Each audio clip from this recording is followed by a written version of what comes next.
નમસ્કાર. અમરેલી જિલ્લાના લીલિયા તાલુકાના નાના લીલિયા ગામમાં સતત વરસાદી માહોલ વચ્ચે પશુ બાંધવાનો કાચો શેડ ધરાશાયી થયો. ઘટનામાં મિની ટ્રેક્ટર કાટમાળ નીચે દબાઈ ગયું હતું. મળતી માહિતી મુજબ ઇમરાન કાતિયારનો પતરા અને નળિયાનો શેડ અચાનક તૂટી પડ્યો હતો. સદનસીબે ઘટનામાં કોઈ જાનહાનિ થઈ નથી, જેના કારણે પરિવારજનોએ રાહતનો શ્વાસ લીધો છે.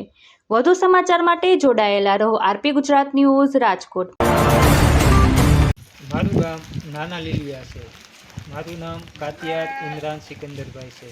બરાબર. આજે સવારે વહેલી સવારે 7 વાગ્યે મારો પંજો તમે જોઈ શકો છો કે જર્જરિત થઈ ગયેલ છે અને પડી ગયેલ છે.